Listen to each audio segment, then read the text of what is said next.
Bonjour à tous, ici Fabien Arnoux, votre coach pour vous libérer d'une relation toxique avec un pervers narcissique. Dans cette vidéo, nous allons voir les 3 modes de communication du pervers narcissique. Mais avant d'aller plus loin, si vous n'êtes toujours pas abonné à la chaîne YouTube, c'est le moment de cliquer sur s'abonner et sur la petite cloche juste à côté pour être tenu au courant de mes prochaines vidéos. Il faut savoir que le pervers narcissique, dans son mode de communication, n'a jamais un mode de communication neutre. C'est toujours pour obtenir quelque chose de vous. Et le premier mode de communication que le pervers narcissique met en place lorsqu'il vous rencontre, c'est le mode de la flatterie.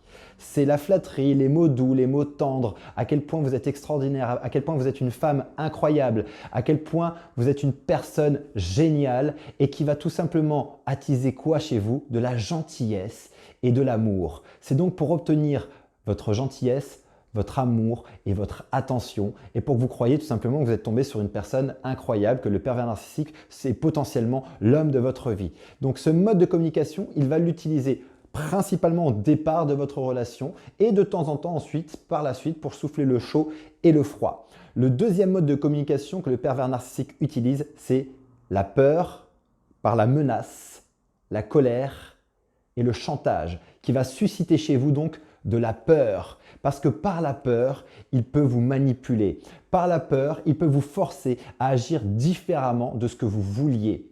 Et c'est un mode de communication qui va être souvent, très souvent, et un des principaux d'ailleurs utilisés par le pervers narcissique lorsqu'à chaque fois il estime que vous avez fauté. À chaque fois qu'il estime que vous êtes sorti du droit chemin, il va vous le rappeler en vous menaçant, en vous criant dessus ou en vous faisant du chantage pour vous ramener exactement là où il veut que vous soyez.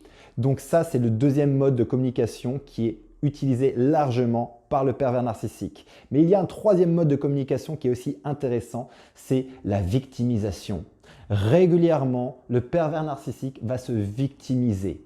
Et la victimisation, c'est par exemple se dire que si aujourd'hui je t'ai insulté, si aujourd'hui je suis malheureux, si aujourd'hui il m'arrive ceci, c'est à cause de toi.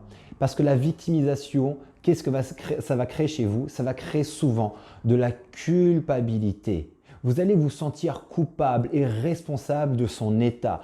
Vous allez vouloir le sauver, vous allez vouloir l'aider, vous allez commencer à douter en disant que c'est certainement de votre faute. Et lorsqu'il se victimise et qu'il vous prend pour responsable de son état, là, il va faire appel chez vous à votre culpabilité, à votre empathie, à votre compassion à son égard, tout simplement pour continuer à vous manipuler et à faire de vous ce qu'il a besoin pour venir combler ses propres désirs et ses propres pulsions. Vous verrez que le pervers narcissique est tout le temps en train de jongler avec ces 3 modes de communication et qu'il n'y a que très rarement une communication qui est d'égal à égal.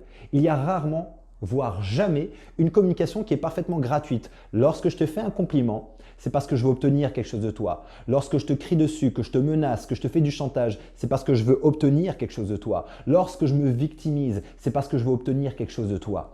Et qu'il n'y a jamais rien de gratuit.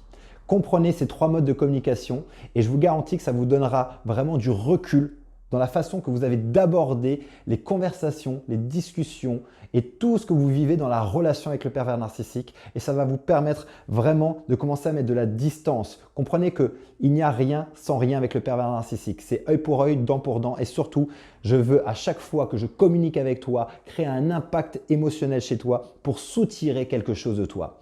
Donc, si vous comprenez ça, vous allez comprendre que vous devez ensuite avoir des stratégies de contre-manipulation dans la communication que vous avez avec lui. Et ça, ce sera la thématique d'une autre vidéo. En tout cas, je vous invite à commenter, à mettre dans les commentaires comment est-ce que le pervers narcissique, avec ces 3 modes de communication, arrive à vous manipuler. Mettez-moi un maximum d'exemples de vie de ce que vous vivez et peut-être qu'à la lumière de ces 3 modes de communication, vous comprenez mieux pourquoi le pervers narcissique communique comme ça avec vous, pourquoi il vous dit ça, sur quel mode de communication il est d'ailleurs lorsqu'il vous dit certaines choses. Vous aurez peut-être des exemples bien précis et j'espère qu'il y aura un maximum d'exemples pour pouvoir comprendre comment est-ce que le pervers narcissique dans la vie de tous les jours fait pour vous manipuler au travers de ces 3 modes de communication.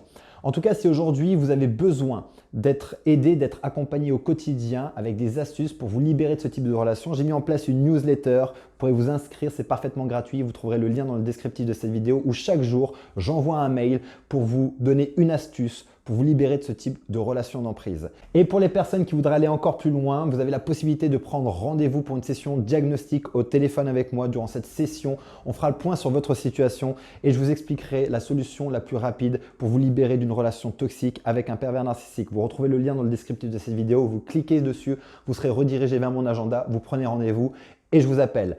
En attendant, prenez soin de vous. Et pensez-y, souvenez-vous, vous méritez d'être aimé et vous méritez d'être heureuse. À très bientôt.